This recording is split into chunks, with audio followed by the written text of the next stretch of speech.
di sana mati karena dibentak istrinya.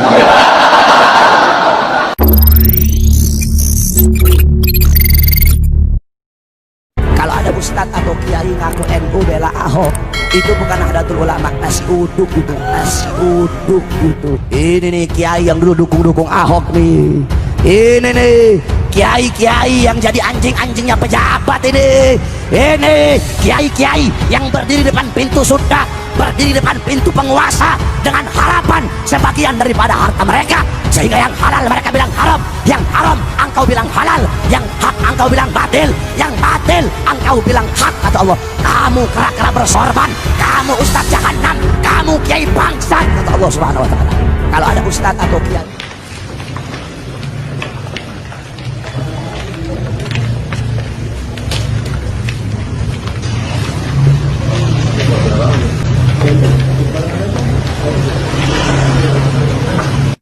Assalamualaikum warahmatullahi wabarakatuh.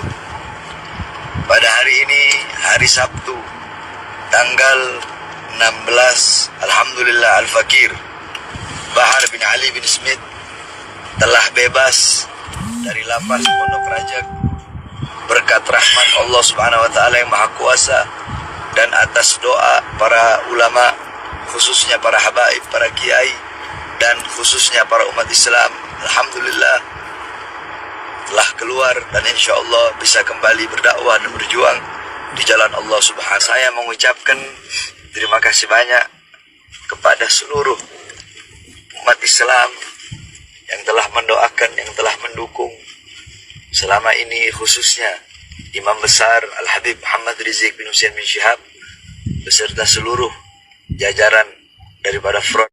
Kami berjuang untuk rakyat, berjuang untuk Indonesia, berjuang untuk rakyat susah yang sengsara, di lockdown, dimatikan di jalan rumahnya sendiri. Saya rela, saya ikhlas, besok di penjara lagi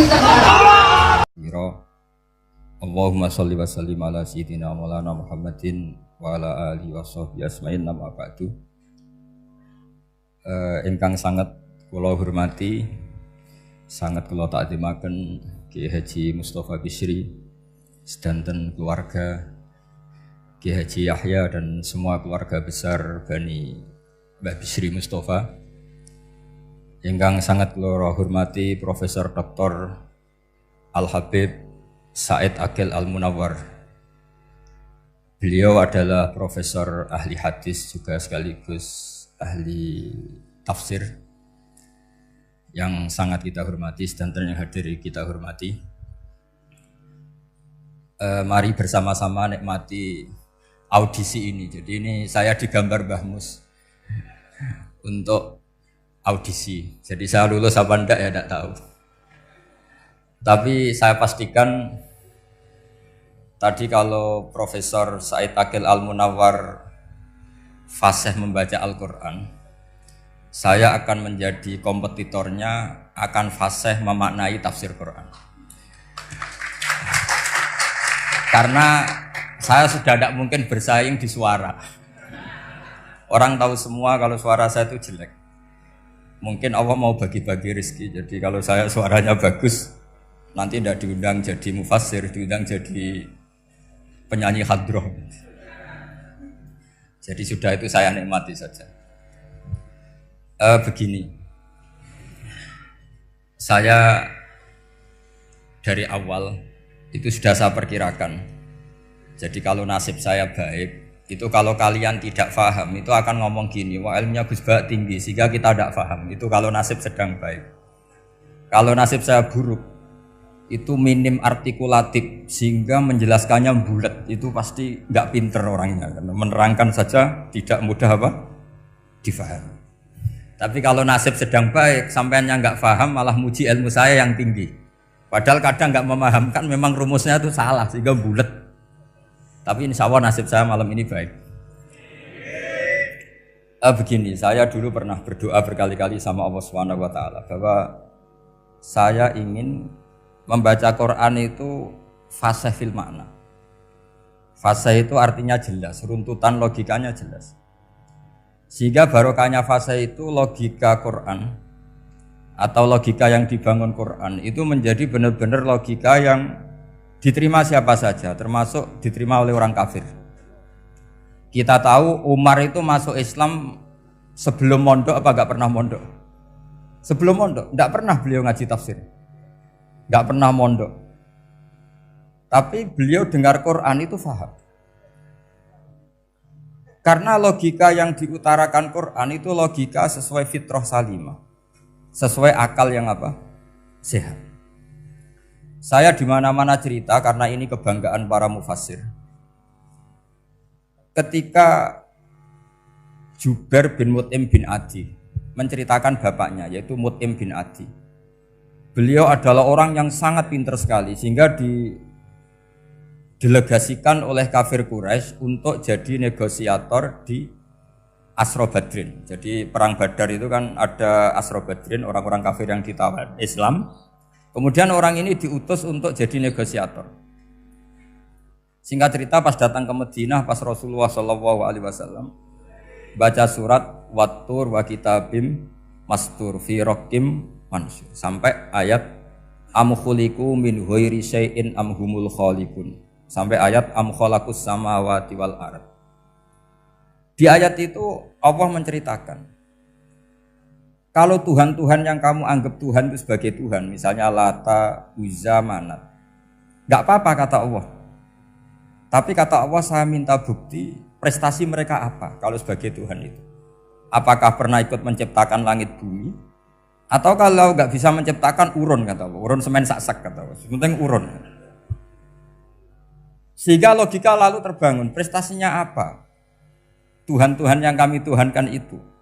Kata Allah, Qul ara'aytum ma tad'una min dunillah aruni madza khalaqu minal ardi am lahum syirkun fis samawati. Kalau mereka Tuhan, tunjukkan prestasinya ke saya kata Allah. Apakah mereka terlibat dalam penciptaan langit dan bumi? Atau kalau enggak bisa menciptakan 100% kata Allah setidaknya urun.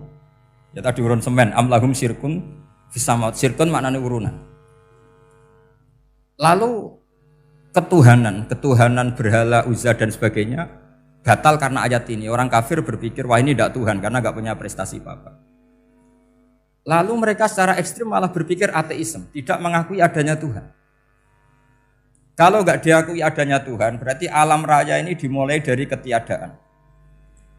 Logikanya berarti begini, hadhil maujudat khalaqahal adam. Langit yang karuan wujud, bumi yang karuan wujud, hewan-hewan yang karuan wujud, matahari, rembulan, lautan semuanya wujud. Kemudian semua maujudat ini dirumuskan khalaqahal adam, diciptakan oleh ketiadaan.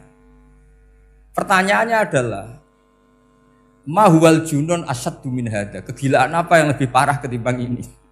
Karena sesuatu yang wujud dimulai dari sesuatu yang tidak wujud. Berarti sama dengan mengatakan hadhil maujudat khalaqahal adam. Semua yang enggak ada ini diciptakan oleh sesuatu yang enggak ada. Jadi semua yang ada diciptakan oleh sesuatu yang enggak ada.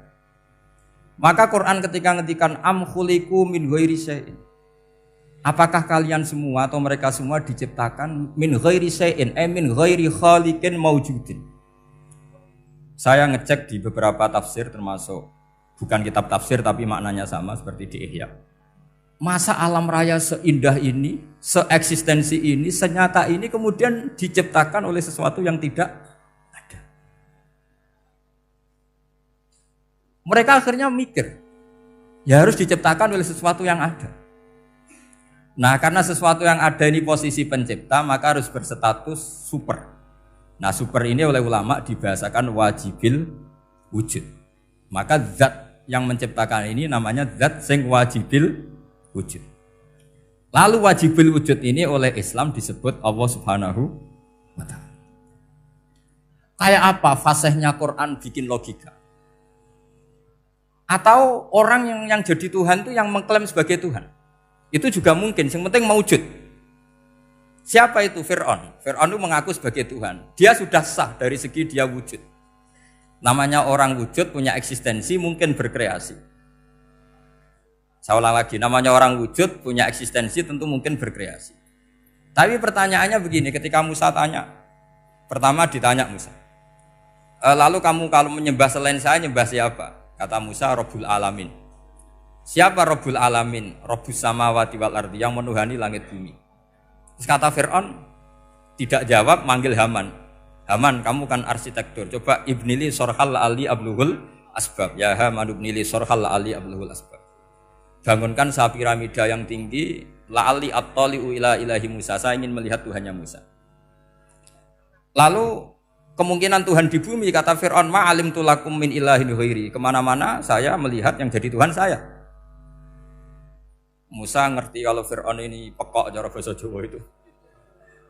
Itu menerangkan sifatnya Allah itu dengan sifat yang sederhana, tapi justru dengan sederhana ini Fir'aun tidak bisa jawab. Terus Nabi Musa ganti argumentasi, Rabbukum wa Rabbu abaikumul awalin. Yang nuhani nenek moyang kamu, leluhur kamu. Itu terperangah, kagetnya bukan main Fir'aun. Karena para umatnya, para punggawanya lalu berpikir, kalau ini Tuhan, berarti buyut-buyutnya enggak ada Tuhan, kan Tuhannya datang terlambat. Makanya Pak Jokowi kalau dituduh PKI gak terima. Saya ini lahir tahun berapa gitu. Pas ada PKI itu masih 4 tahun. Masa ada PKI balita? Ini enggak, ini ada Tuhan balita, Tuhan terlambat.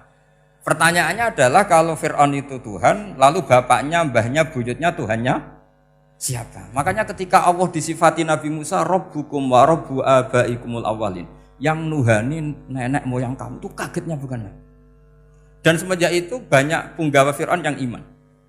Ini yang akhirnya nanti jadi waqala rajulun mu'minum min ali fir'auna yaktumu imana. Atau yang menjadi ayat wajaa rajulun min aqsal madinati yas'a. Kenapa mereka menjadi iman? Karena logika Fir'aun Tuhan itu gugur, runtuh. Bisori khil hujjah, dengan logika yang sangat transparan. Jadi ini perlu belajar tauhid. Jadi kalau sampean sudah kalah suara, jangan kalah logika.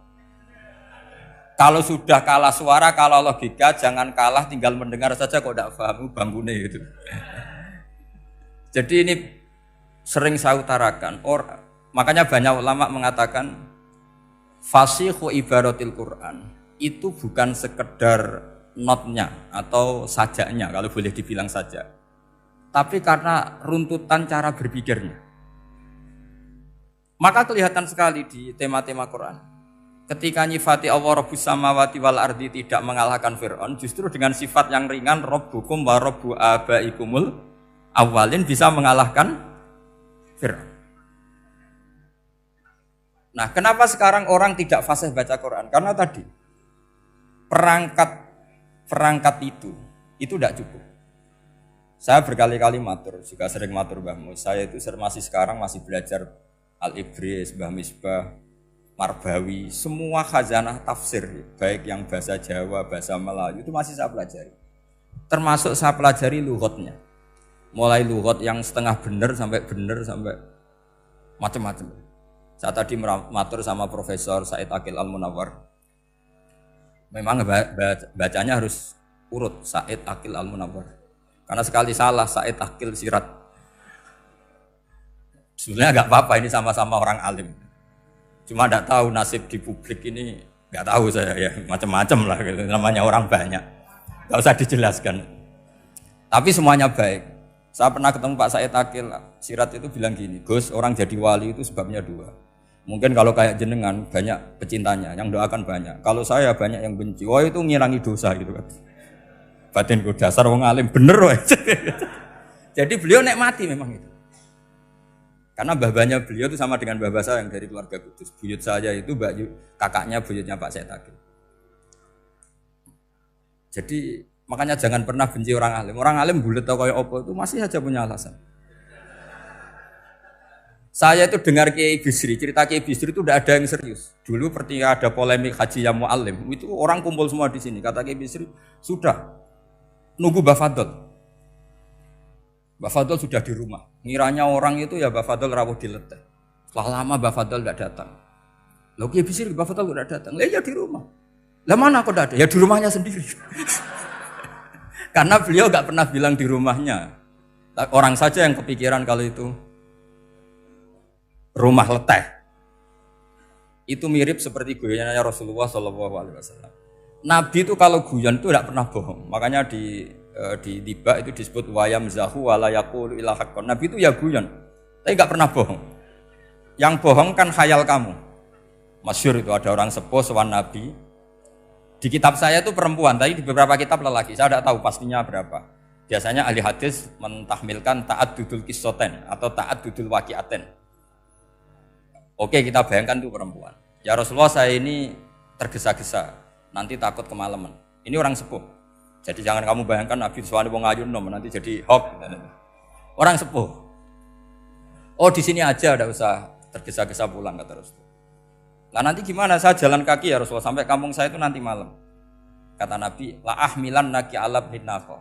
Santai saja nanti tak pinjemin anaknya unta. Kata perempuan tadi, ma fa'altu bibninako. Apa yang bisa saya lakukan dengan anaknya unta? Sudah tenang saja kata Nabi. Setelah mau pulang, disiapkan unta, ya unta tua, unta layak dinaikin. Ya Rasulullah ini kok unta tua? Katanya anaknya unta. Nabi dengan santai, oh masih tua ya anak unta. Jadi itu menafsirkan anaknya unta cilik itu kan pikirannya kamu kan. Sebetulnya anak unta itu ya tua pun anak unta. Maka saya itu yang termasuk bangga. Nasib saya nanti insya Allah kayak Gus Mus, kayak Gus Dur. Sampai tua dipanggil Gus. Tapi saya niatnya lebih buruk. Supaya nanti kalau saya salah pantas ngijek Gus. Tapi dalam kompetisi kadang Gus itu kalah. Itu dulu di Pondok Sarang tuh kalau ke WC itu antri. Itu yang di WC didodok. Didodok. Supaya cepat keluar. Ayo cepat keluar, saya Gus. Dikira teror Gus itu yang di WC menjadi takut. Yang dalam WC gak kalah, saya malah kiai. Iya. Jadi memang kacau, kalau sudah logika itu kacau. Tapi di Ihya kitab yang populer dikaji di pesantren, itu ada babnya. Qadiyat itu pengarang tentang betapa wajibnya takdim sama Rasulullah. Tapi punya bab mizahun Nabi, guyonan-guyonannya Kanjeng.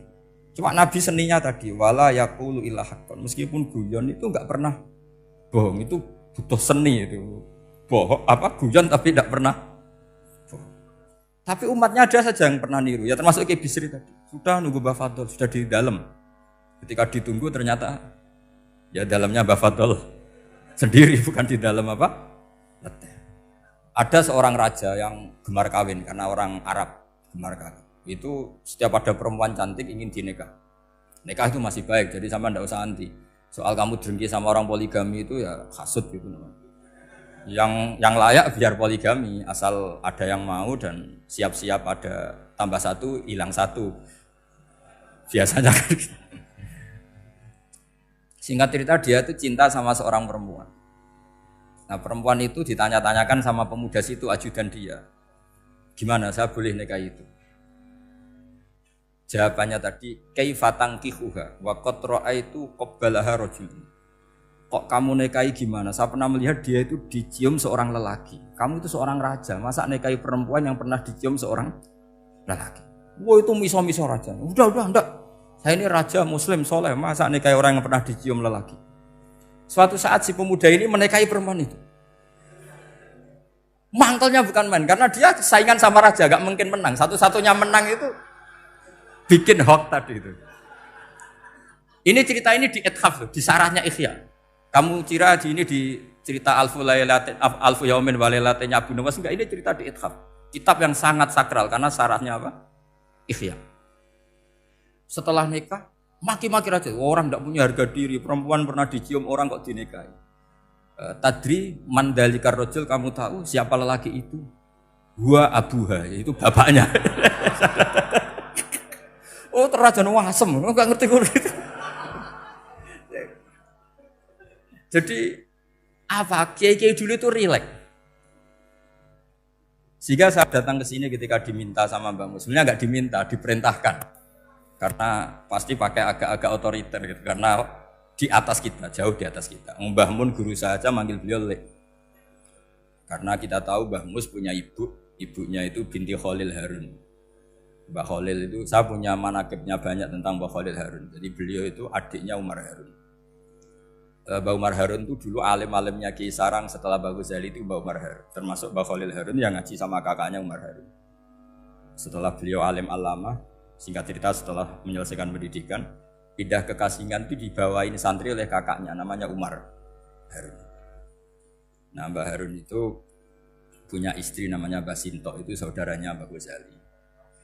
Makanya Mbah Mun manggil Mbah Mus itu Lek, karena Mbah Mun ke Mbah Ghazali itu Mbah Mun Nyai Mahmudah binti Ahmad. Ahmad ini bin Su'aib. Su'aib ini juga menantunya Mbah Ghazali. Terus Mbah Ghazali, berarti Mbah Mun dari Mbah Ghazali generasi kelima.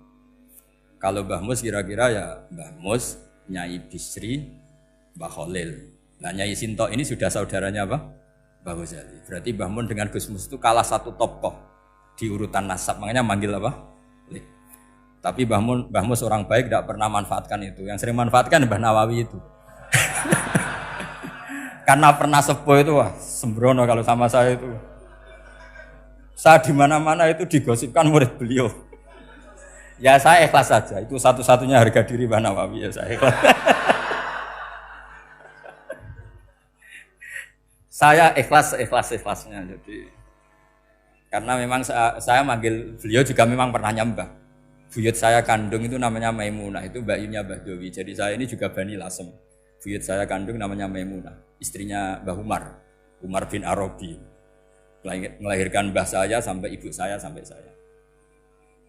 Saya teruskan. Jadi cobalah Quran itu dibaca secara fasih. Kalau ingin baca fasih caranya gimana? Kamu harus belajar balaghah, belajar lisanul Arab, belajar mantek, belajar logika. Nah, kalau logika itu tidak sampai, cari muhalnya. Ini fatwanya Said Robdon Al-Buti, juga fatwanya semua ulama usul fikih. Saya ulang lagi ya, kalau logika kamu nggak paham, cari sisi muhalnya. Saya ulang lagi, cari sisi muhalnya. Misalnya kamu angan-angan tentang Allah nggak dok, sedurungnya Allah itu sopo. Misalnya kamu angan-angan gitu. Sama agama tentu itu dilarang, tapi orang filsafat tetap saja nyari itu. Lalu hentikan pencarian itu, yaitu tadi katakan saja hadhil maujudat yastakhilu ayyakhluqahal adam. Sesuatu yang maujud tentu enggak mungkin disebabkan oleh sesuatu yang tidak ada. Fa innal adama la yu'athiru aslan wa la yakhluqu aslan. Namanya sesuatu yang enggak ada pasti tidak berstatus pencipta. Namanya saja enggak ada. Akhirnya la buddha min ayyasbiqa hadzal alam maujudun. Maka alam ini harus didahului sesuatu yang maujud. Lah maujud ini yang oleh Islam disebut Allah Subhanahu wa taala. Sudah selesai di sini. Tinggal delok TV, tinggal ngopi, turu sampai setannya setruk karena nunggu mau bikin was-was itu lagi. Loh saya itu termasuk kiai paling sering lihat sinetron. Kadang ya lihat Mak Lampir itu sering terjadi. Sampai istri saya itu protes, Gus, dengan kata orang banyak orang alim kok senengan itu Mak Lampir. Karena setan mau menggoda saya tentang berpikir Allah. Jadi dia ngenteni. Iku malah mikir Mak Lampir gitu. Setelah lihat Mak Lampir biasanya saya itu lapar, terus makan. Habis makan tidur. Setannya masih nunggu mau was-was. Ternyata saya habis bangun ngopi lagi. Kadang lihat berita orang ditangkap KPK, macam-macam. Ini penting saya utarakan supaya setan itu tidak menang. Jadi ciri utama setan itu kata Rasulullah SAW, setan ini goda umatku, hadhil jibal khalaqaha Allah, hadhil ardo khalaqaha Allah, hadhil bihar khalaqaha Allah, faman khalaqaha Allah. Itu makanya banyak orang jurusan filsafat keblinger karena tanya Allah itu siapa. Kata Rasulullah, jika sampai ini maka kamu harus berhenti. Loh, berhenti tanpa dialihkan ke yang lain kan susah. Tinggal aja lihat dulu sinetron. Ya paling gampang ya Mak Lampir, kan ada takut-takutnya sedikit. Karena kalau lihat sinetron anak-anak milenial itu kalau ada artis cantik sampai nangis. Karena istri kamu tidak seperti itu. Jadi ini trik ya. Trik supaya melihat TV tapi tidak nyesal. Makanya saya milihnya Angling Darmo, Mak Lampir. Ya saya nggak mikir maknanya, butuhnya setan bin mangkol itu. Karena ngenteni saya mikir itu, ternyata tidak mikir itu lagi. Jadi makom saya itu beda, sama-sama lihat sinetron. Mungkin saya jadi wali karena lihat sinetron. Mungkin ya. Makanya banyak wali itu nggak bisa diduga. Banyak orang jadi wali itu justru karena makan, justru karena melakukan hal-hal yang cara orang banyak itu salah. Itu Abu Yazid Al-Bustami itu pernah tanya sama Allah. Kamu nggak usah bayangkan caranya tanya gimana. Nggak wali ya nggak tuh. Sudah nggak usah tanya itu. Tanya gini, ya Allah, orang sesergap saya dalam ibadah sedekat ini sama jenengan. Lalu saingan saya dekat jenengan masuk surga itu siapa? Sama Allah ditunjukkan orang yang tidur, itu tidur yang. Ya teman kamu yang tidur di kamar. Enggak terima Bu ya, ini gimana kok bisa setingkat saya orang yang tidak tidur itu. Yang saya ibadah terus istighfar terus. Tapi jawabannya Allah nih. Woe ibadah terus itu mergo wedi aku. Jadi kan nganggep aku itu rodok-rodok jahat gitu. Iki tuh ratu mergo yakin aku apian, mulane ditinggal turu. Jadi sampean jangan tiru makom saya ketika tidur. Itu punya kelas khusus. Tapi jangan tiru, ini cerita saja. Sampean ndak harus niru. Karena sampean kalau niru itu harus ada Abu Yazidnya. Abu Yazid sudah nggak ada. Tapi itu ilmu. Ilmu yang cocok ndak cocok harus kita kaji. Saya tadi jagungan sama beliau, sama Profesor Said Akil Al-Munawar. Beliau cerita sebetulnya sekolahan saya itu tentang usul fikih, tapi terkenal saya Profesor Tafsir. Tapi saya suka ilmu usul fikih, meskipun korbannya ya banyak. Biasanya orang jadi liberal gara-gara ya usul fikih. Sebenarnya nggak perlu dipikir lah itu macam-macam. Begini, dalam usul fikih yang mainstream itu kan ada hukum wajib, haram, ya makruh, terus macam-macam lah. Termasuk ada mubah. Mubah itu boleh dilakukan, boleh ditinggalkan. Dalam ilmu usul fikih sebetulnya definisi mubah boleh dilakukan, boleh ditinggalkan itu salah. Karena begini, setiap Anda melakukan sesuatu yang mubah, pasti di saat itu meninggalkan sesuatu yang haram. Saya ulang lagi ya. Itsma min mubahin illa wa yatahaqqaqu bihi tarku haramimma. Semua teks di Lubul Usul seperti itu. Memang saya hafalkan karena ini cara saya jadi wali yang mudah murah. Itsma min mubahin illa wa yatahaqqaqu bihi tarku haramimma. Fayatahaqqaqu bisukun tarkul qatli wa bisukut tarkul qadzaf. Terus beliau membuat sekian contoh. Hukum mubah itu kata ulama yang lain kan boleh dilakukan, boleh ditinggal. Itu tidak benar. Mubah itu ya wajib. Karena setiap kita melakukan mubah, maka saat itu berarti kita meninggalkan barang haram. Coba orang tidur itu artinya apa? Tidak zina, tidak maling, tidak selingkuh, tidak mabuk. Sampean di pondok nikmati jagungan, rokokan, ngopi. Artinya nikmati rokok, nikmati kopi. Tidak menikmati tontonan di bar. Makanya kita berharap malaikat itu belajar usul fikih sehingga ketika kita rokok di pondok dilihat hada taroka melihat bar, wahada taroka melihat dangdutan. Wahada, jangan sampai malaikat bilang gini, dasar kere rakra delok. Itu repot kalau sampai berpikir gitu. Nah, kalau mubah itu artinya tarkul haram. Tarkul haram itu wajib apa sunat? Wajib kan? Berarti setiap orang melakukan mubah, hakikatnya melakukan wajib. Dan itu artinya dapat pahala. Salah sampean ngajine ra khatam, dadi nglakoni mubah ku mengira tetep mubah. Maka berbahagialah orang yang ngajinya khatam. Makanya setahu saya kiai-kiai Mbah Mun ya sering guyon. Setahu saya Mbah Mun kalau ketemu Mbah Mus ya guyon terus. Guyonnya ini adalah waminal qutbi kata Imam Ghazali. Qutbu hadaddin al-istilzat bil mubahat. Poros agama ini pada akhirnya adalah nikmati sesuatu yang dibolehkan Allah Subhanahu. Orang itu kalau fasik, mau makan siang aja kalau enggak ditemani perempuan cantik enggak bisa makan. Mau jalan-jalan kalau enggak ditemani perempuan cantik enggak bisa jalan-jalan. Kalau kiai-kiai itu enggak. Gojlok-gojlokan wis seneng ira karuan. Dulu terkenalnya Kiai Bisri, kiai-kiai diundang katanya mau ada menteri. Ternyata menterinya ya beliau tidak masak entok di sini. Karena maknanya menteri itu pembantu presiden. Semua kita adalah bantu presiden terlaksananya kedamaian itu. Loh iya kan? Saya berkali-kali ngomong di mana-mana. Apa artinya menteri pertanian kalau kita tidak nanam padi? Mbok pinternya kayak apa tetap nggak ada ketahanan pangan. Sekarang menjadi ketahanan pangan itu rumusnya menteri apa karena petani mau nanam padi? Itu hakikatnya membantu presiden dalam ketahanan pangan. Cuma petani lebih keren karena tidak butuh digaji. Kalau menteri ya keren tapi kurang keren karena masih dapat apa? Gaji. Akeh tunggalnya lah anak mikir untuk gaji. Nah petani enggak mikir nggak dapat gaji. Oh itu keren. Selalu rakyat lebih keren dibanding pejabatnya. Memang gitu aturannya begitu. Aturannya begitu. Kamu saja yang kurang syukur. Jadi rakyat tuh gremeng. Enak jadi menteri. Ya sudah itu hak kamu. Tapi saya tidak berpikir seperti itu. Maka saya ulang lagi. Saya ulang lagi ya. Kenapa saya ngomong seperti ini? Supaya tadi saya sudah bilang, saya sudah enggak menang dalam suara, harus menang dalam logika. Karena ini audisi, ini audisi. Di kabar Mbah Mus, nanti yang menang siapa enggak tahu saya. Tadi Pak Muat, sekarang saya, kemarin Gus Zobur enggak tahu saya, nanti masuk nominasi apa enggak tahu. Begini, kalau artinya fi'lul mubah itu tarkul haram, saya ulang lagi. Kalau fi'lul mubah itu artinya tarkul, maka mubah ini spesial sespesial-spesialnya. Sehingga Allah kadang ngendikan sederhana sekali. Wa min ayatihi manamukum billaili wan nahar. Termasuk ayatnya Allah adalah kamu ditakdir tidur malam hari maupun siang hari. Kalau kamu enggak malam hari, subuh hari, pagi hari, siang hari. Kenapa dihitung wa min ayatihi? Sekarang kalau ada pakar medis, pakar kesehatan bilang, ini kalau kurang istirahat mati, kalau kurang istirahat jantungan. Berarti tidur adalah menghilangkan penyakit jantung. Obat paling mandi dengan orang rutin tidurnya itu masih mandi orang rutin tidur. Kamu beli obat harganya 1 miliar, tapi gak pernah tidur 3 hari, tetap taqabbalallahu minna minkum taqabbal ya karim. Maka yang penting itu obatnya apa tidurnya? Tidurnya yang dibantu obat.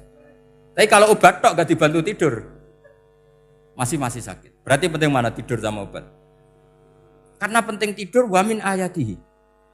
Orang kayak sampean sering delok YouTube, delok gambar semacam-macam. Barokah mana dengan tidur? Wong nak melek mripate delok macam-macam. Barokah tidur. Jadi tidur adalah perlawanan terhadap keinginan melakukan haraman.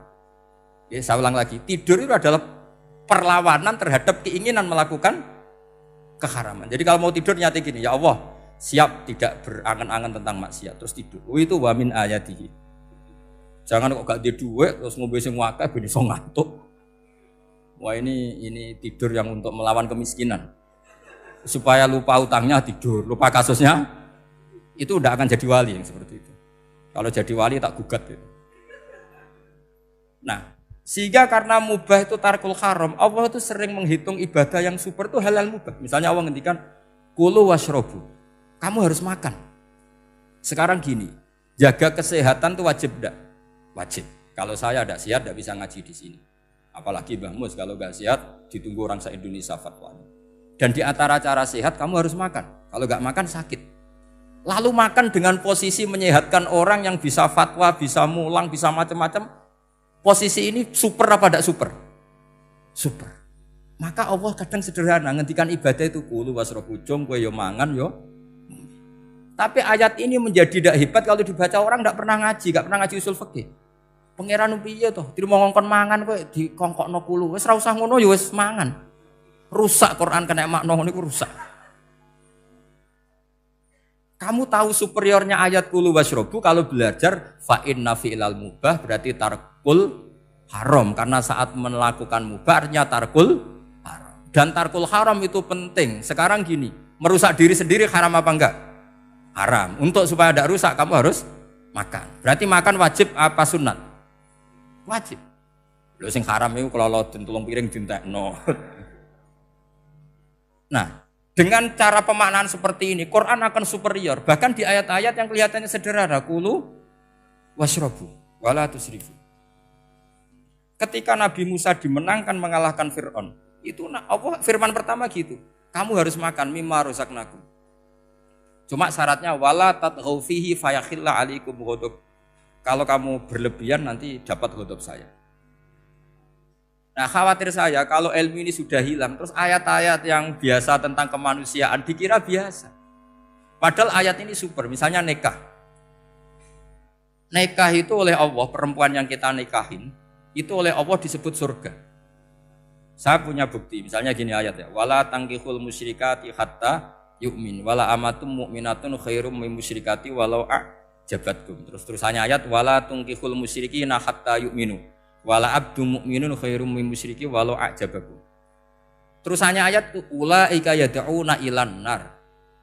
Para musyrikah yang ingin kamu nikahi karena mereka non muslim atau kafirah atau musyrikah itu hanya mengajak kamu masuk neraka. Maksudnya ngajak itu kan bisa saja kamu tertarik perempuan tadi sampai kompromi merubah akidah kamu. Terusannya ayat wa yad'u ilal jannah. Harusnya dengan berpandingan kamu jangan menikahi musyrikah. Logika perbandingannya kan wawaw yad'u ila nikahil mu'minah.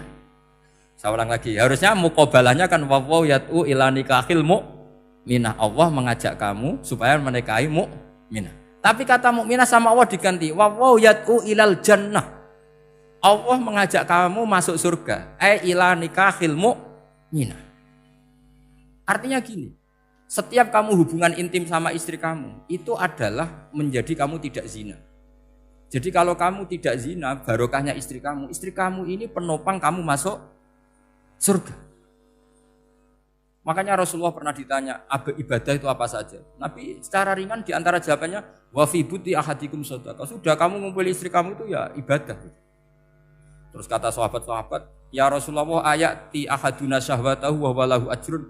Yang benar saja Rasulullah, masa urusan gitu dapat pahala. Nabi jawabannya ya enteng, alai salawaduha fi haramin aka'ana ali wisrun. Kalau dia salah yang dikeloni kan ya dosa. Berarti kalau ngeloni yang benar juga pahala. Berarti istri kamu itu jannah surga. Cuma jannah yang agak aneh karena rewel itu agak aneh. Jadi itu jannah yang agak aneh. Maka supaya jannah ini tidak aneh, kata Rasulullah itu cara bersuami istri itu kata Rasulullah halla jariyatan tula ibuka wa tula ibuka. Sebagian riwayat halla jariyatan tudhahikuha wa tudhahikuka. Kamu cari perempuan yang gampang guyon, gampang rileks. Mula abah itu rileks, mudhahaka ya rileks. Saya berkali-kali cerita, saya ini termasuk orang yang nggak pernah diskusi penting sama istri saya. Karena takut tegang. Biasanya kalau tegang itu yang suaminya kalah. Jadi saya itu nggak pernah diskusi penting. Saya kemarin mau ke Pasuruan ya, mau ke Peloso itu ditanya, mau kemana? Ya nggak tahu. Terus pulangnya kapan? Ya nggak tahu. Wong kok rohan. Ya saya senang saja. Nggak roh itu artinya kan bodoh. Orang bodoh itu nggak mukallaf, artinya nggak dosa kata saya. Jadi saya ngambil hikmahnya saja. Ditakoi kok jawabannya ora jelas. Ora jelas itu misteri. Memang dunia itu penuh misteri. Pokoknya tak itu. Pokoknya yang kira-kira itu jadi tidak penting. Rasulullah tuh kalau debat sama istrinya ya milih gitu, milih mula abba mudhahaka. Saya punya sekian cerita betapa Rasulullah tuh rileks ngadepin cemburu-cemburunan. Sayyidah Khadijah tentu orang yang super bagi Rasulullah. Sampai ketika adiknya Sayyidah Khadijah, kalau nggak salah namanya itu Halah itu. Kalau datang itu Rasulullah itu menjamu karena mengingatkan suara Khadijah. Kalau muji Khadijah itu sudah langit Rasulullah. Sehingga Aisyah itu cemburu. Bagaimana Anda selalu muji Khadijah? Waqad abdalakallahu khairan minha. Allah mengganti yang lebih cantik ketimbang Khadijah dan lebih muda. Maksudnya Aisyah. Kenapa masih muji yang sudah meninggal? Tua lagi kan. Gantian Sayyidah Fatimah yang tersinggung karena ibunya ditua-tuakan. Itu ketika Fatimah cemburu, mangkelnya sama Sayyidah Aisyah. Mangkel manusiawi loh. Enggak usah kamu jadi Syiah terus benci Aisyah itu. Karena kalau kamu jadi benci Aisyah berarti kamu nganggap Aisyah itu salah. Dan itu efeknya di Rasulullah, berarti Rasulullah milih istri yang salah. Makanya kita ini madzhabnya ahli sunnah. Abu Bakar tidak mal'un. Kenapa tidak mal'un? Kalau kamu bilang Abu Bakar mal'un berarti Rasulullah salah pilih teman. Umar tidak mal'un karena Rasulullah pasti milih teman yang benar. Begitu juga milih istri yang benar. Dalilnya tidak usah jauh-jauh. At-thayyibatu lit-thayyibin. At-yabut thayyib tentu Rasulullah. Berarti istrinya pasti thayyibah.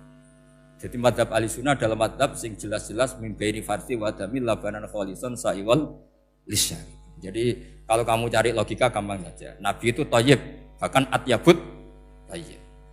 Padahal kata Allah at-thayyibatu lit-thayyibin. Ya jelas ya. Jadi ini tidak usah dimasukkan hati tentang konfliknya Aisyah dan Fatimah, itu biasa saja. Yang satu bela ibunya, yang satu bela dirinya. Sebenarnya Aisyah itu enggak niat ngeritik Khadijah. Ingin diperhatikan Rasulullah saja. Terus ketika Sayyidah Fatimah matur ya Rasulullah saya supaya ngalahkan Aisyah itu gimana? Karena ibu saya sudah meninggal ya memang cantik dia, muda dia. Dan tahu betul orang kalau Nabi itu sangat mencintai Aisyah. Kata Rasulullah bilang gini saja, tetap hebat ibu saya.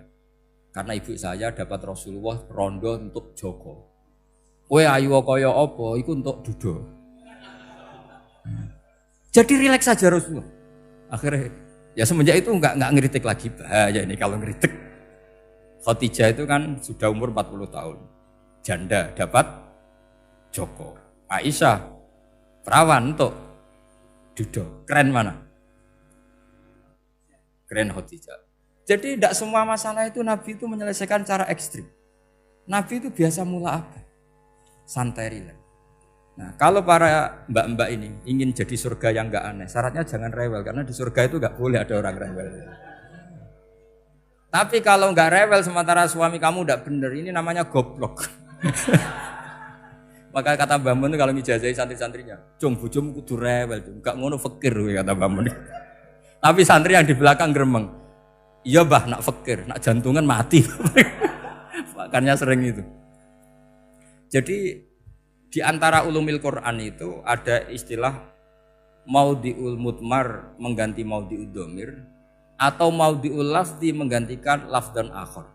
Itu memang agak jadi medhi ilmu tafsir. Tapi bagi pelakunya itu menjadi gampang. Ya tadi, ketika Allah melarang nikah hal musyrikah, saya ulang lagi. Ketika Allah melarang nikah hal musyrikah, normalnya perbandingannya kan wallahu yad'u ila nikahil mu'minah. Tapi sama Allah digenti, wallahu yad'u ilal jannah. Itu menunjukkan bahwa nikahul mukminah adalah al jannah. Karena kamu hubungan intim ya ibadah. Diwamuk kowe sabar ya ibadah. Nafaqah ya ibadah. Neng-nengan kejahatan senjata juga ibadah. Seru Kang, neng-nengan itu seru. Karena memang di antara sistem tubuh kita itu butuh masa-masa jeda. Itu mari cerdas. Karena tubuh kita ini tidak hanya butuh seneng, tapi juga butuh susah. Susah itu melahirkan kearifan. Jajal bojomu tahu minggat, mesti kearifan kamu meningkat. Jadi minggat itu ya penting. Nikmati saja. Loh, ini saya nggak ngajari keburukan. Memang seperti itu. Nah, saya berharap ilmu usul fikih ini tidak boleh hilang. Karena dengan ilmu usul fikih kita tahu mubah adalah tarkul haram dan tarkul haram adalah wajib. Maka Allah sering sekali membicarakan sesuatu yang mubah itu superior. Kayak tadi wa min ayatihi manamukum billaili wan nahar. Termasuk ayatnya Allah adalah kami itu tidur.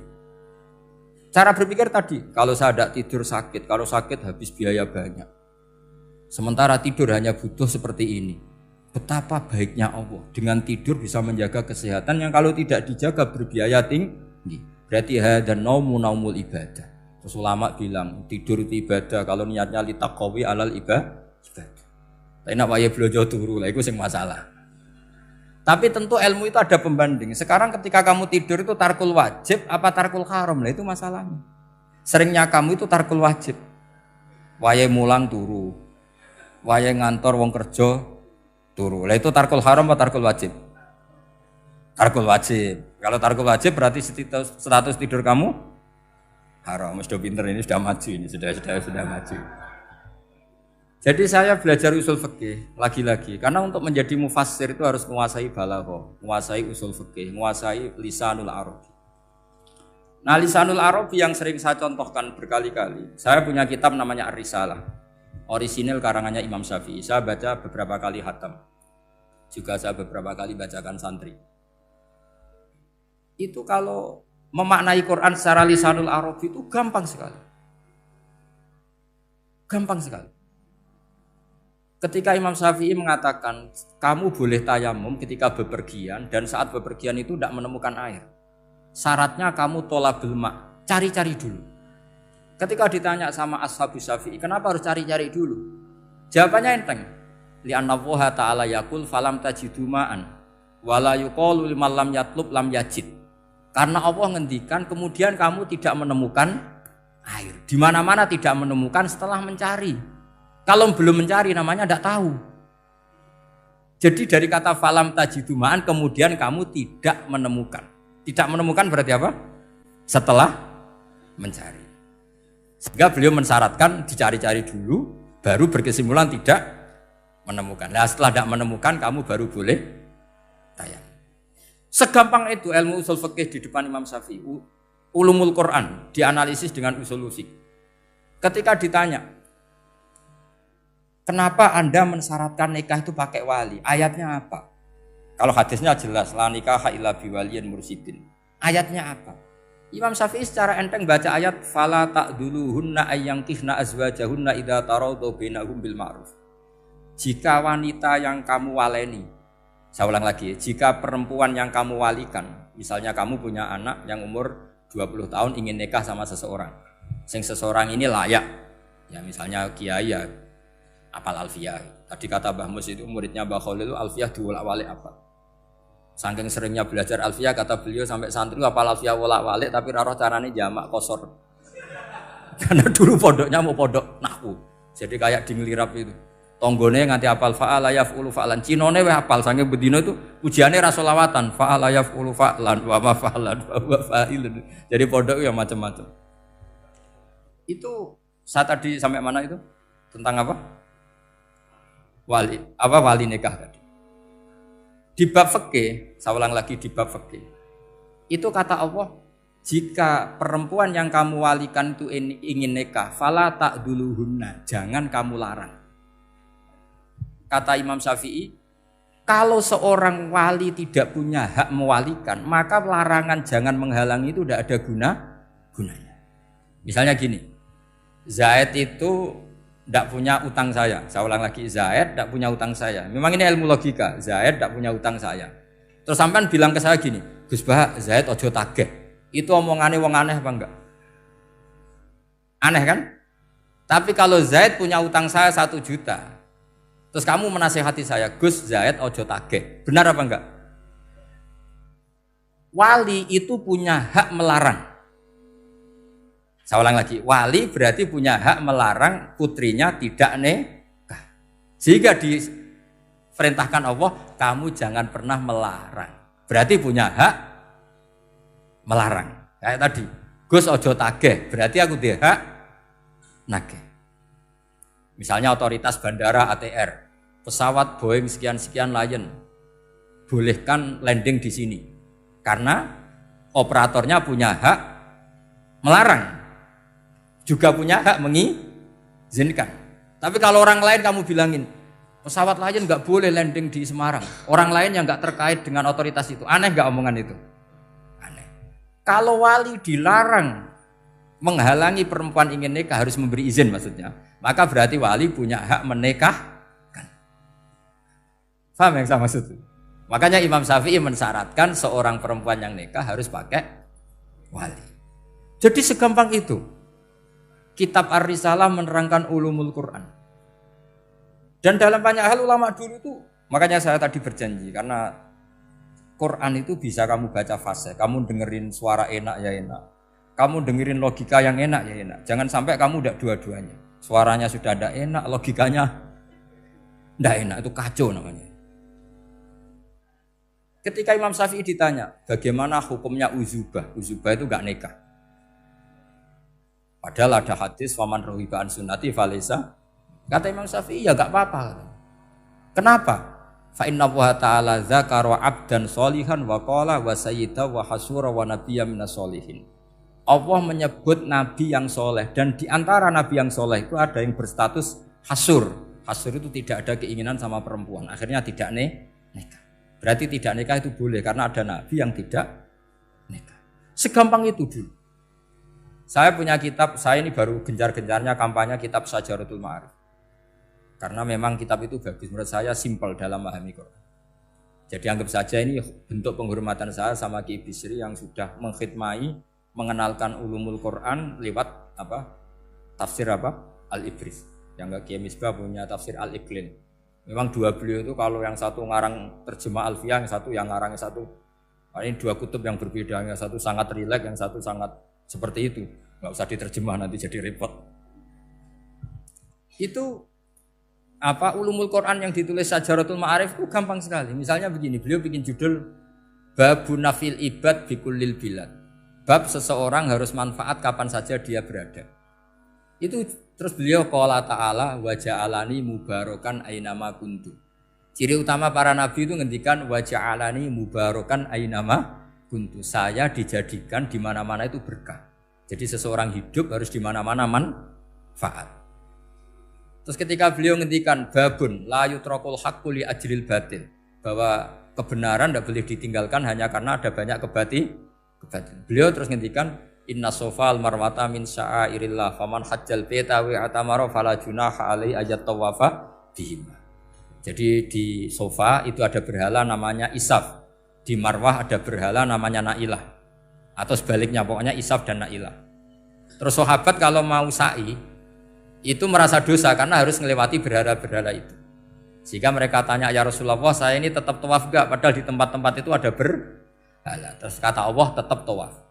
Nah, tetap tawaf ini artinya apa? Melakukan barang hak meskipun di situ banyak kebatilan. Itu manhajnya para orang-orang alim kita. Mbah Mun, Mbah Mus itu ya berkawan sama orang yang macam-macam. Kamu tidak usah ngeritik, itu fikihnya sudah kelas tinggi. Fikihnya tuh la yutrakul haqqu li ajlil batil. Saya di mana-mana cerita. Saya punya kitab namanya Khilyatul Auliya wa Tabaqatul Asfiya. Itu syarat kamu kalau daftar wali harus punya kitab itu. Khilyatul Auliya wa Tabaqatul Asfiya. Itu karangannya Abu Nu'aim Al-Asfihani. Kitab itu yang jadi indukan Ihya ketika menyebut manaqibul akhyar. Kita tahu Ihya kalau bab tasawuf mengikuti Kutil Qulub yang dikalang Abu Thalib Al-Makki. Kalau fikih tentu beliau mengikuti Imam Haromen gurunya, yaitu kitab Nihayatul Matlab fi Dirayatil Madhab.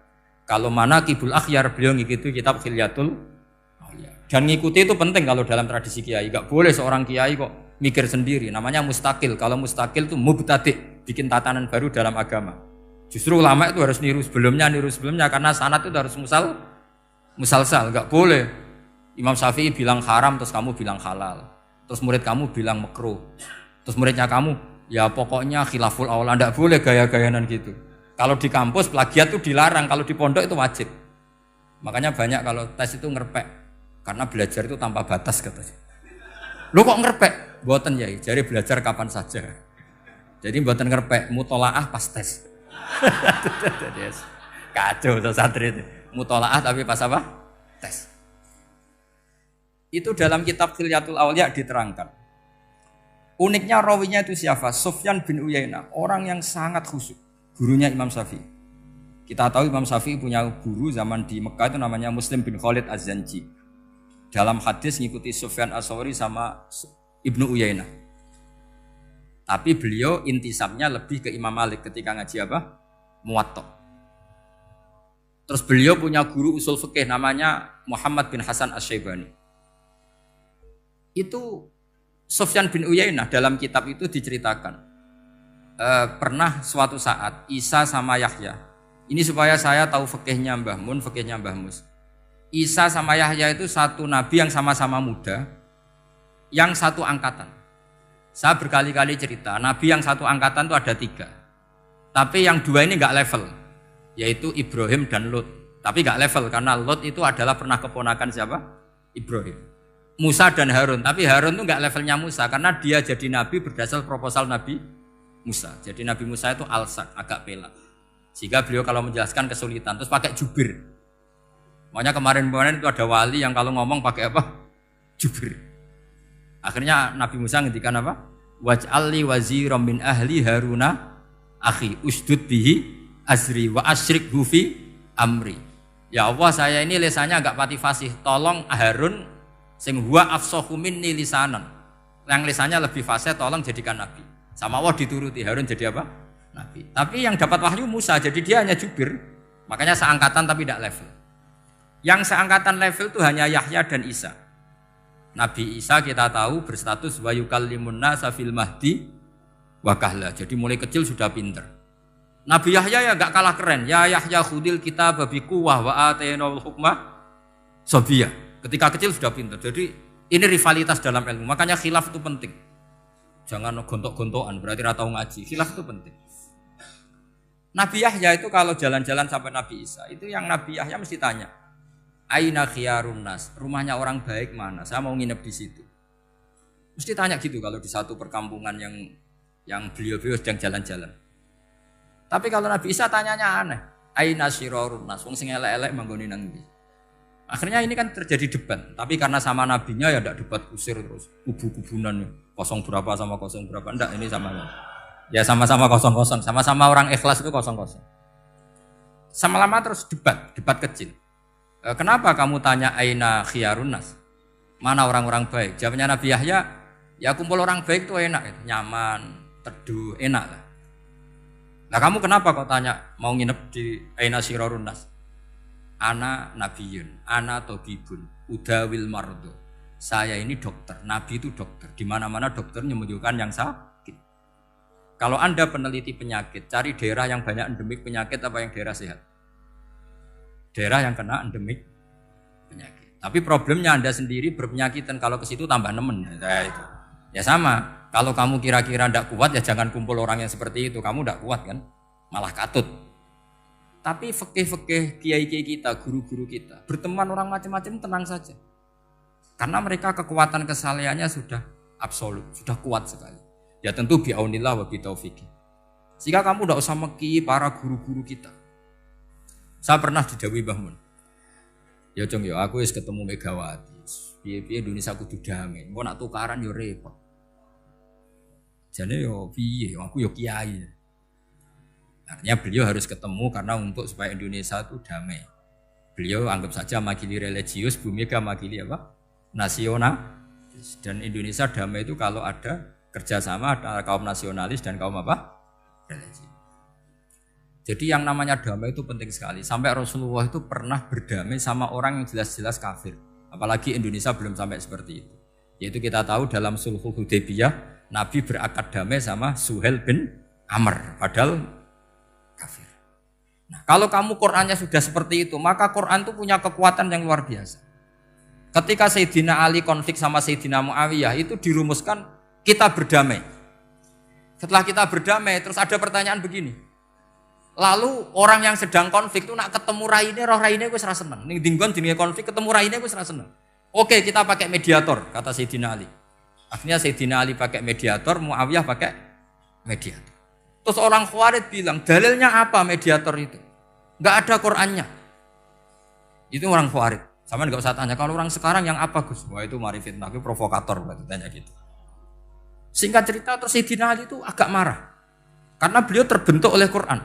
Itu spontan Sayyidina Ali baca ayat wa in khiftum shiqaqa bainihima fab'atsu hakaman min ahli wa hakaman min ahliya. Jika suami istri menghadapi konflik, di mana-mana konflik roh raine kan gak seneng. Maka yang keluarga lelaki kirim mediator, yang keluarga perempuan kirim.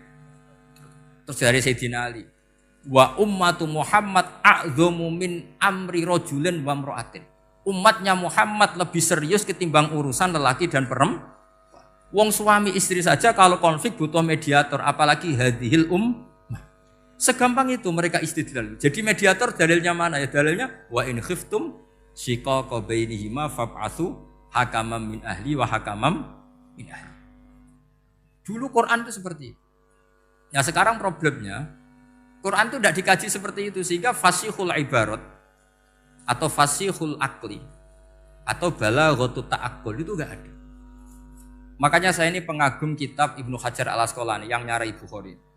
Kata Ibnu Hajar al-Asqalani termasuk mukjizatnya Quran adalah al-iltizat al-aqli. Akal itu menjadi nyaman. Itu uniknya yang dicontohkan seperti ngaji saya malam ini. Misalnya Allah ngendikan am khuliqu min ghairi syai'in, yang namanya maujudat tentu diciptakan sesuatu yang maujud. Karena akal akan tersiksa ketika dicekoki gini. Hadhil maujudat khalaqahal adam. Tersiksa enggak akal kamu sebagai orang waras dicekoki pikiran hadhil maujudat khalaqahal adam. Ini maujudat disebabkan oleh ketiadaan. Mesti kowe ra iso turu. Barang rono kok iso gawe iku piye? Nah ini yang dimaksud dalam ilmu tasawuf ala bi dzikrillah tatmainnul qulub. Jadi cara tenangnya hati itu macam-macam. Nak wong toreko ya wong kon wiridan. Nak koyo kula rada ahli akal, wis meneng. Alhamdulillah di pangeran sing wujud. Berarti hadil maujudat khalaqahal maujud. Berhubung maujud ini pencipta berstatus super. Super itu dalam agama disebut wajibul wujud atau musabbibul asbab atau kausa primamboh lah sauni-unimu. Sing penting itu ora hadil maujudat khalaqahal ada. Makanya kata beliau, Nabi itu bukan sekedar jamal suratan, ganteng secara perawakan, secara fisik enggak, tapi juga Nabi punya jamalul akal. Akalnya itu nyaman. Yaitu kita disuruh iman dengan sesuatu yang memang kita nyaman. Seperti kita disuruh iman bahwa alam ini diciptakan oleh Allah, oleh al-mawjud yang super. Kan terus nyaman. Coba kalau kamu diajarin Islam, alam ini yakini yang menciptakan adalah ketiadaan. Wow, kamu kuliah sampai profesor, sampai dokter pusing. Ini ajaran apa? Sesuatu yang tidak ada, menyebabkan sesuatu yang itu namanya termasuk ajaran ini indah karena ada al-iltizat al-akli, kenyamanan apa berpikir karena terusnya. Ya saya kira demikian, ini audisinya selesai. Assalamualaikum warahmatullahi wabarakatuh. Allahumma sholli wa sallim ala sayyidina maulana Muhammadin wa ala alihi wa sahbihi asma'in nama ba'du. Ingkang sangat kula hormati, sangat kula takzimaken Kiai Haji Mustafa Bisri sedanten keluarga, Kiai Haji Yahya dan semua keluarga besar Bani Mbah Bisri Mustafa. Ingkang sangat kula hormati Profesor Dr. Al-Habib Said Aqil Al-Munawwar. Beliau adalah profesor ahli hadis juga sekaligus ahli tafsir yang sangat kita hormati, sedanten yang hadir kita hormati. Mari bersama-sama nikmati audisi ini. Jadi ini saya digambar Mbah Mus untuk audisi. Jadi saya lulus apa enggak ya enggak tahu. Tapi saya pastikan tadi kalau Profesor Said Aqil Al-Munawwar fasih membaca Al-Quran, saya akan menjadi kompetitornya, akan fasih memaknai tafsir Quran. Karena saya sudah tidak mungkin bersaing di suara. Orang tahu semua kalau suara saya itu jelek. Mungkin Allah mau bagi-bagi rezeki. Jadi kalau saya suaranya bagus, nanti tidak diundang jadi mufassir, diundang jadi penyanyi hadroh. Jadi sudah itu saya nikmati saja. Begini, saya dari awal itu sudah saya perkirakan. Jadi kalau nasib saya baik, itu kalau kalian tidak paham, itu akan ngomong gini, wah ilmunya Gus Ba tinggi sehingga kita tidak paham. Itu kalau nasib sedang baik. Kalau nasib saya buruk, itu minim artikulatif sehingga menjelaskannya bulat, itu pasti nggak pinter orangnya, karena menerangkan saja tidak mudah apa difahami. Tapi kalau nasib sedang baik, sampeannya nggak paham malah muji ilmu saya yang tinggi, padahal kadang nggak memahamkan memang rumusnya itu salah sehingga bulat. Tapi insya Allah nasib saya malam ini baik. Begini, saya dulu pernah berdoa berkali-kali sama Allah Subhanahu wa taala bahwa saya ingin membaca Quran itu fasih fil makna. Fasih itu artinya jelas, runtutan logikanya jelas. Sehingga barokahnya fasih itu logika Quran atau logika yang dibangun Quran itu menjadi benar-benar logika yang diterima siapa saja, termasuk diterima oleh orang kafir. Kita tahu Umar itu masuk Islam sebelum mondok apa enggak pernah mondok? Sebelum mondok, enggak pernah beliau ngaji tafsir. Enggak pernah mondok. Tapi beliau dengar Quran itu paham. Karena logika yang diutarakan Quran itu logika sesuai fitrah salimah. Sesuai akal yang apa? Sehat. Saya di mana-mana cerita karena ini kebanggaan para mufassir. Ketika Jubair bin Mut'im bin Adi menceritakan bapaknya yaitu Mut'im bin Adi. Beliau adalah orang yang sangat pintar sekali sehingga didelegasikan oleh kafir Quraisy untuk jadi negosiator di Asra Badrin. Jadi perang Badar itu kan ada Asra Badrin, orang-orang kafir yang ditawan Islam. Kemudian orang ini diutus untuk jadi negosiator. Singkat cerita pas datang ke Madinah pas Rasulullah SAW baca surat Wattur wa kitabim mastur fi raqim mansur sampai ayat am khuliqu min ghairi syai'in am humul khaliqun sampai ayat am khalaqus samawati wal ard. Di ayat itu Allah menceritakan kalau Tuhan-Tuhan yang kamu anggap Tuhan itu sebagai Tuhan, misalnya Lata, Uzza, Manat, enggak apa-apa kata Allah. Tapi kata Allah saya minta bukti prestasi mereka apa kalau sebagai Tuhan itu. Apakah pernah ikut menciptakan langit bumi? Atau kalau nggak bisa menciptakan urun kata Allah, urun semen sak-sak kata Allah, penting urun. Sehingga logika lalu terbangun, prestasinya apa? Tuhan-Tuhan yang kami tuhankan itu. Kata Allah, Qul ara'aytum ma tad'una min dunillah aruni madza khalaqu minal ardi am lahum syirkun fis samawat. Kalau mereka Tuhan, tunjukkan prestasinya ke saya, kata Allah. Apakah mereka terlibat dalam penciptaan langit dan bumi? Atau kalau nggak bisa menciptakan 100%, kata Allah setidaknya urun. Ya tadi urun semen, am lahum syirkun fis samawat. Syirkun maknanya urunan.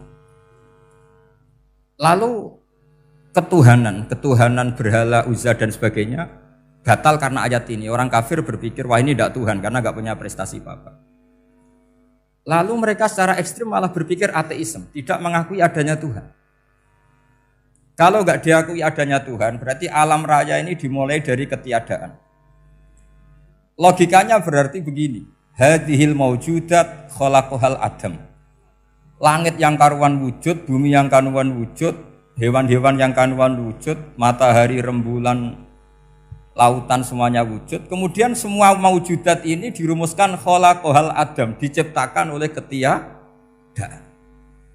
Pertanyaannya adalah mahwal junun asyaddu min hada. Kegilaan apa yang lebih parah ketimbang ini?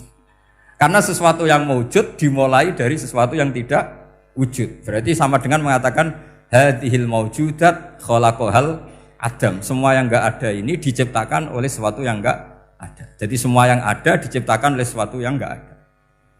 Maka Quran ketika ngetikan am khuliqu min ghairi syai'in. Apakah kalian semua atau mereka semua diciptakan min ghairi syai'in, min ghairi khaliqin maujudin. Saya ngecek di beberapa tafsir termasuk bukan kitab tafsir tapi maknanya sama seperti